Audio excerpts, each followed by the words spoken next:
नमस्कार, मैं डॉक्टर सतवीर सिंह, सहायक आचार्य हिंदी, राजकीय महाविद्यालय कोटपुतली, जयपुर। आज हम बीए पार्ट द्वितीय हिंदी साहित्य के अंतर्गत कवि देव और उनका साहित्य विषय का व्याख्यान प्रस्तुत करेंगे। कवि देव हिंदी साहित्य की रीतिकालीन काव्यधारा के महत्वपूर्ण कवि हैं और ब्रज भाषा काव्य के अंतर्गत देव को महाकवि का गौरव प्राप्त है। उनका पूरा नाम देवदत्त था। उनका आविर्भाव हिंदी के रीतिकाल में हुआ।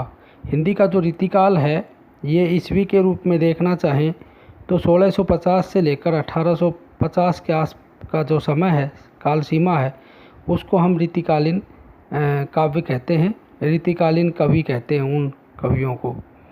ये सारे जो रीतिकालीन कवि थे, बिहारी, भूषण, मतीराम आदि जो उस काल के केशव जो कवि थे, उनमें देव का स्थान सर्वोपरि है, यानी कि शिखर कवियों में उनका स्थान है। और उस काल के लगभग सभी कवि दरबारों में रहते थे, यानी कि राजाश्रित कवि थे, और वहाँ पर रहकर उन्होंने अपने साहित्य की रचना की है। देव को अत्यधिक प्रसिद्ध करने वाले जो महत्वपूर्ण आलोचक हैं, वे मिश्र बंधु हैं। उन्होंने बिहारी से श्रेष्ठ कवि हिंदी में देव को बताया और उन्होंने कहा कि तुलसीदास जी के बाद में देव कवि का स्थान आता है। देव और बिहारी में कौन श्रेष्ठ, इसको लेकर काफ़ी बातें भी हुई और उनमें देव और बिहारी नाम से एक पुस्तक लिखी गई, और एक पुस्तक थी जिसका शीर्षक था बिहारी और देव। ये बिहारी और देव में लाला भगवान दीन ने लिखी और कृष्ण बिहारी मिश्र ने देव और बिहारी लिखी। इन दोनों पुस्तकों में एक जो आलोचक हैं वो देव को बिहारी से श्रेष्ठ सिद्ध करते हैं, तो दूसरे देव को बिहारी से श्रेष्ठ करते हैं, यानी आपस में एक दूसरे को श्रेष्ठ करने का है। हम उस तह में न जाकर, वो किसी दूसरे व्याख्यान का विषय हो सकता है। आज हम उनके जीवन परिचय तथा उनका जो रचना विधान है उसके बारे में पढ़ेंगे।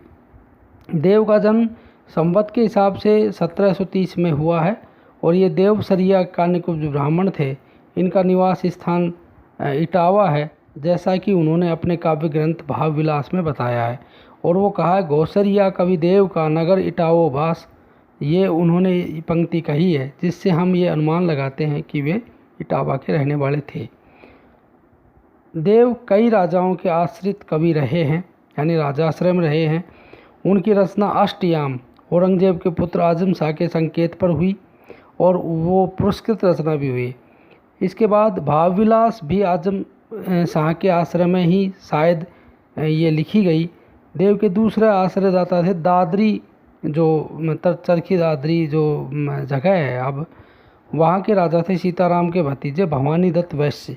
ये चरखी दादरी रेवाड़ी के आसपास का क्षेत्र है, वहाँ के निवासी थे। इनके लिए इन्होंने भवानी विलास नामक ग्रंथ की रचना की। देव के तीसरे आश्रयदाता थे कुशल सिंह। ये फफूंद के रहने वाले थे और देव ने इनके लिए कुशल विलास नामक ग्रंथ की रचना की है। देव के वास्तविक गुण ग्राहक और आश्रयदाता राजा भोगीलाल हुए हैं, जिनके लिए उन्होंने रसविलास नामक ग्रंथ की रचना की। और वे रसविलास में लिखा है कि भोगीलाल भूपलक पाखर लिखो लिवियो जिन लाखन खरीची रुचि आसर खरीदे हैं। देव की कृति प्रेमचंद्रिका डोडिया खेड़े के राव मर्दन सिंह के पुत्र उद्योत सिंह को समर्पित है और सुजान विनोद की रचना दिल्ली के रईस पातीराम के पुत्र सुजान मणि के लिए लिखी।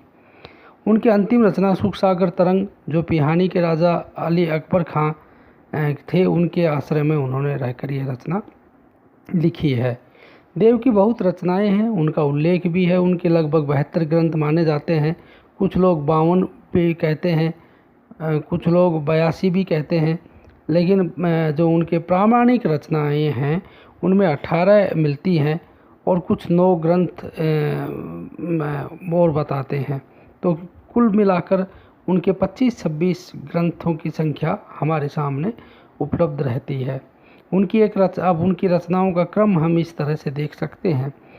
भाव विलास, अष्टयाम, भवानी विलास, रस विलास, प्रेमचंद्रिका, राग रत्नाकर, सुजान विनोद, जगत दर्शन 25, आत्म दर्शन 25, तत्व दर्शन 25, प्रेम 25, शब्द रसायन, सुख सागर तरंग, प्रेम तरंग, कुशल विलास, जाति विलास, देवचरित, देव माया प्रपंच, ये एक नाटक के रूप में भी है।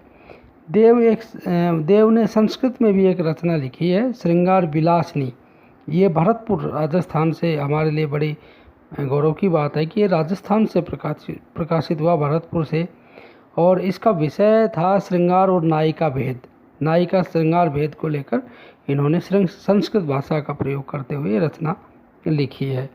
देव की बहुत जो रचनाएं हैं, वे उन रचनाओं से ये स्पष्ट है कि वे मुख्यतः उन्होंने अपने जो आश्रयदाता थे उनके यहाँ रहकर उनके आग्रह पर रचनाएं लिखी हैं।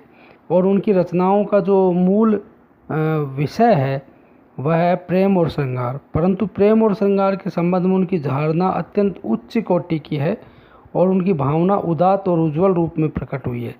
देव का काव्यशास्त्रीय विवेचन को भी विवेचन करता हुआ जो लक्षण ग्रंथ है वह भी उनके बहुत महत्वपूर्ण है। वह अपनी मौलिक विशेषता को उद्घाटित करते हुए उन्होंने लक्षणों और उदाहरणों का प्रयोग किया है। देव की कविता में सवैया और घनाक्षरी दोनों ही छंदों का प्रयोग वहाँ पर मिलता है। और देव की रचनाएं बड़ी सुंदर रचनाएं हैं।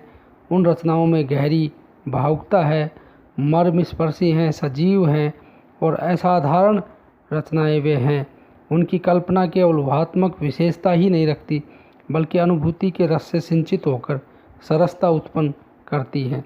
इसी प्रकार देव की शब्दावली भी अपनी खुद की स्वयं मौलिक है और उनकी शब्दावली में संगीतमय प्रवाह है, शब्द चयन नायाब है, छंद को सहज रूप में स्मरणीय बनाने का कार्य किया है। रूप, सौंदर्य, वस्तु, चरित्र आदि में वो सफल सिद्ध कवि हैं। तो कुल मिलाकर देव हिंदी की रीतिकालीन काव्यधारा के रीतिबद्ध कवियों में महत्वपूर्ण कवि हैं, महत्वपूर्ण स्थान के अधिकारी कवि हैं और वे रीतिकालीन काव्यधारा के सम्मानित कवियों में से एक हैं। धन्यवाद।